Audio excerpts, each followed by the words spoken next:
Before. Oh, great. So you all know the form, or maybe just one or two. So today we've got two report outs, as Jimmy mentioned, urology and ophthalmology. So we'll start with urology, if that's okay. And you've got your time allocation, which is fantastic. And we'll get the opportunity afterwards if anyone wanted to ask any questions of you. So welcome.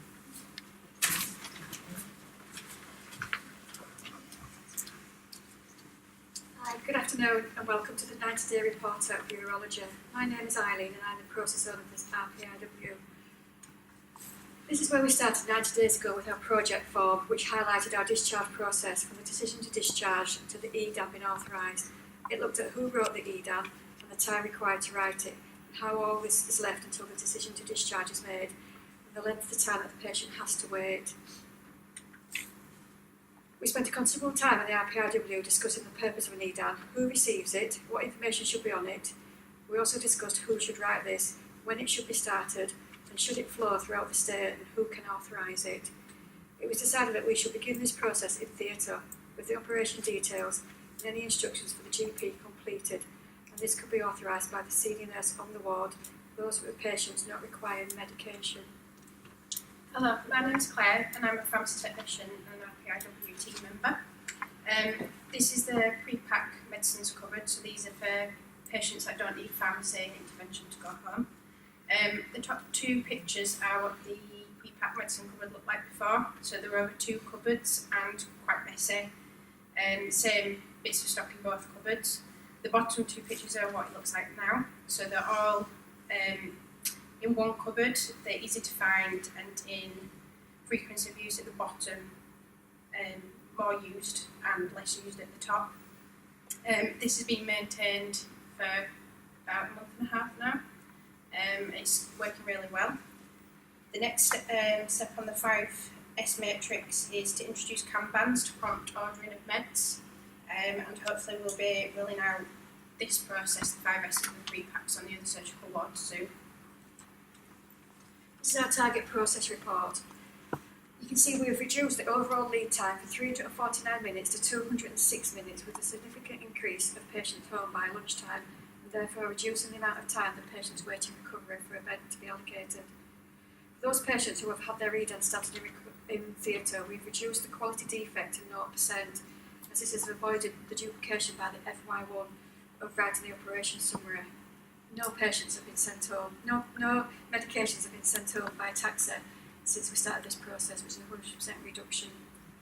Our target of 9 minutes for time spent on preparing the EDAM is actually 7 minutes. This is a reduction from the baseline, which we started at 155 minutes. Over the last 90 days, we've been working towards a nurse-led discharge of an EDAM commenced in theatre post-operatively and authorised on the ward by the nurse in charge, and the patient's been reviewed and discharged. This has been a slow process due to the nature of how the post-op note is currently done on PPM and not PPM+. For the last 30 days, Mr Prescott, another consultant, has started 12 EDAMs in theatre post-op, all of which have flowed through with the admission of the patient to the ward. Unfortunately, none of these were really suitable for a nurse-led discharge because they needed medication. But as you can see, we've been focused on pushing the EDAMs being a clinical priority and have reduced the overall lead time to 206 minutes. We are confident as a team that we can build on this, but what we've done so far continue to roll it out, as it's the best practice for the EDAM to be commenced in theatre and further reduce the lead time of patient discharge. Fantastic.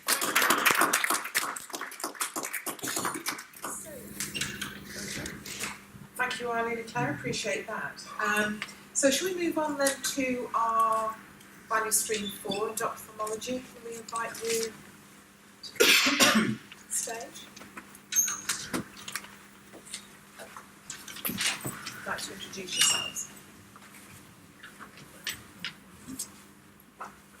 Hello, my name's Kath Walters. I'm Senior Assistant of the Eye Clinical Process Owner. We have been working on our first nurse review, is when patients come into the eye clinic.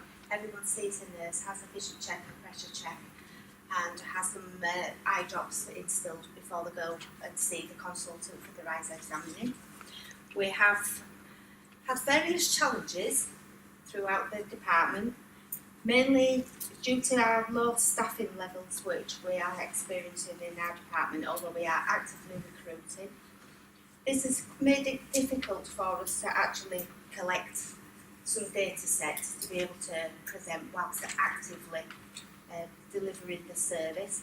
We did manage to do one data set of remeasuring regarding how many times that the nurse is actually interrupted during the assessment. These are interruptions by admin staff, doctors, patients asking how long they're going to be.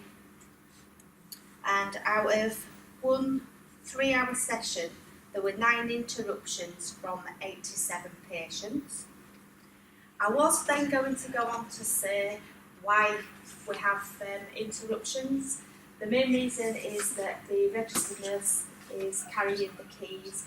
People need access to drugs. The drug covers are in the main areas of where we are actually actively visioning the patients. I was going to tell you how we was going to tackle that. Just before I came across here, estates came and they have actually moved the cupboards to where we want them to. So it's just happened. Yeah, so that's new shifting. Just in time, aren't you? Sorry. My name's Anna, I'm a CSW within the eye clinic and also a team member. We've managed to maintain our setting up times on the morning, which shows a 26% reduction from before we started. The lead time from a patient being booked in at reception to actually seeing the doctor has been reduced from 13 minutes to 6 minutes. During Jimmy's initial observations, we had 127 patients in, and during that time, the nursing staff had 99 interruptions. I'm Simon Colb. I'm one of the consultants in the eye department and a team member of the RPIW. So our department is probably the busiest outpatient department in the whole trust, which leads to great difficulties in getting patients through, and is the reason why we had this improvement project to try and speed up the patient flow, and we looked at just the first nurse review. So you can see from our target progress report that we've maintained some good improvements in our setup time, which has just maintained momentum with patients coming through the first nurse review. And we've really shaved down on the lead time. So the patient coming in from the into the department, it's taking now 6 minutes. So that's a 50% reduction in the lead time until they've finished the first nurse review. So we've got a few things still to do. As Kath mentioned, we've been changing some of the estates in the outpatients to try and facilitate the efficiency of how we work. And we've just taken delivery of about 400 Kanban cards for helping restocking. So that's all looking at reducing our interruptions with restocking in flow during outpatients. So we'll be distributing those within the clinic, and hopefully they might impact on our interruptions, as well as people need to interrupt nursing staff doing their first nurse review less because we're restocking in flow with these Kanban cards. So we'll hopefully have some more good news at the 90-day report out as well.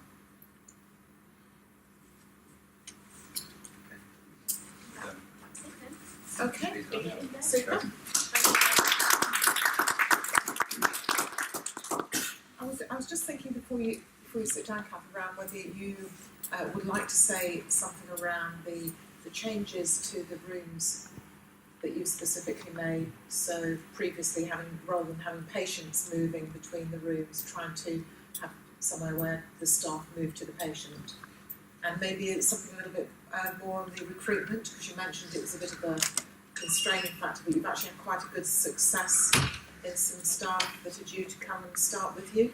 Yeah, we have, We're getting 2 new band 6s, 2 new band 5s, and we've got start dates for 2 of those staff already, so that'll be good.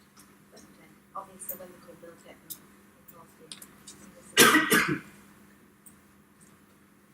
Any questions from the audience? Claire? So one of the areas, again, great improvement that we can see in some of those areas, but there seems one that's particularly thorny, which is around the interruptions associated with patients waiting. And I just wondered what work is going to be happening in terms of that, and managing patients' expectations or keeping patients involved in a slightly different way than having to constantly ask the nurse what the waiting time is. We're still making some progress on sorting out the letters to give the patients the idea that when they come, they are all seen by a nurse, they may be seen by more than one practitioner, so that once they've walked into the department, their expectation is that they'll know what stage they're at next. So those letters are being changed. We've reworded the letters, and I think they've gone off to be changed, but they haven't yet filtered through. And another thing we planned in the RPIW week is to put the waiting times per clinician on the whiteboard in the clinic rooms, so that's direct information that patients can look at as opposed to asking the nursing staff. But we haven't actually needed to use that. We're concentrating on a couple of clinics at the moment, and actually those waiting times have been drastically reduced. So as we spread this out to all of the clinics, then we might need to use those waiting times on the boards, because we don't have enough staff resources to maintain the same momentum in each clinic. But with extra staff resources and the changes we've made, we might not need to advertise that extending waiting time through the clinic on these whiteboards. Other questions? What's with the printing? How long has the request been in? Oh, for the Kanban cards. It's been 2 months since we started this project, but it took a month to actually get all of the documents together. I actually personally went to a photocopier and produced the paperwork, and then we needed them all laminating, otherwise they wouldn't last. So that then went to the print department and took another few weeks for them. It's 400 sheets to individually be laminated, so have you got those now? So those literally were delivered 2 days ago, and then we've organised them into 18 batches for the rooms. We just need to distribute them into the rooms now. So you've got them. So they'll be in use in the next week. It sounds like you have to do a bit of DIY. Yeah. Okay. Mike? You're obviously a large volume specialty, and I was just interested to know, where do you see this going in terms of, your ability to see more patients ultimately in the clinics, in the clinic templates that you've got? Do you see that as something tangible at the end of all of this, given the productivity benefits you're already seeing? Yeah, at the moment we're playing catch up basically. Yeah. So most clinics are pretty overbooked, and we're struggling to survive within the normal working time. So if we catch up and do have spare capacity, then in the future we could potentially see more patients, but at the moment it's just improving getting themselves on an even keel. I've got a question. Simon, we've spoken before about this. I'm just interested from your point of view. This is a trial with you as the consultant of many specialists in that clinic, as you've alluded to, which is very busy. You mentioned there that the need to publicise a delay hasn't been there. And I can't help but go back to the original day one of our RPIW, where Simon made a comment about, if I can start on time, that'll be a result for me, because prior to that, the setup of clinic and the way that things were organised was challenging to do that. Yeah. So you've had a couple of months now, and I've just really, because I don't think it's really represented on the TPR, and I think it's really important. So thoughts on, your Tuesday clinic? Well, personally, my clinics are great now, and there's a number of things. It's not just the setup time. I've personally looked at my templates and brought patients forward a little bit as well. But getting that momentum started, I've been seeing patients on time, finishing clinic on time, and haven't needed to advertise it. So my second follow-up question to that, and I think we'll connect with some other people in the audience, is, has anyone else seen that and thought, I'm interested in what's happening for your clinic, and have they then committed to doing anything similar with it? Yeah, so we're rolling it out to other clinics. Another consultant, Mr. Williams, had the same done, and he's commented positively. Yeah. And that other clinicians are engaging in doing other things. So one of the problems we have is getting all the patients through to the room with all the right tests done at the right time, so they don't have to go back through flow. And most clinicians were doing this before clinic writing, all the tests and the notes that needed to be done, but there has been engagement and people are participating in that more often. Great, thank you. Fantastic. David? Can I chime the KPO team? So we've heard delays here, delays, just as Linda was asking, delays in getting the Kanbans produced, and delays in getting some furniture out of the way so you can improve the flow. So is there something here that the KPO for future pathways can actually facilitate things rather more quickly. So these pathways aren't waiting for weeks for something to be delivered. A month or so, your furniture can be moved so you can affect a different pathway. I'll take that. So the model that we're working under is that the KPO don't really have any accountability for this work. We work within a value stream. The execs sponsor those value streams, and there are sponsors within the RPIW work that are strategically placed for that. Karen representing the sponsor for this piece of work. So I think it's a very fair question, but my response would be, is it the KPO's responsibility to push these things through, or is the structure such that there are lines of accountability and responsibility within our organisation, and we need to make sure that the work that falls within the Leeds improvement method is appropriately supported that way, and that's something we learn. And perhaps if I follow up on that, I'm the exec sponsor for ophthalmology, and when I popped down into the clinic and Kath kindly showed me around the clinic and some of the changes that they had made, and one of the big things that she alluded or brought to my attention was the fact of, for example, the cupboards on the walls that were being a bit of a hindrance. So I was able to take that way and do some gentle encouragement to see if we could get that moved, and it is. I think when we're aware of these things and when we come down and spend time in the area that's part of this value stream, it gives us the opportunity to pick up issues. But actually, the other thing I have to be aware of, it's not my job equally to go in and be a saviour and solve the problems either. That's not I was thinking my more function. We've got to have that very healthy balance. I was thinking much more generically that we'll need Kanbans for just about every work stream that go in for some. So why can't there be a system overall that if an RPIW stream orders some Kanbans, that they are turned around in a certain reasonable length of time? And if there is some furniture to be moved as part of a pathway, why can't there be some generic agreement with facilities that it is treated as a priority?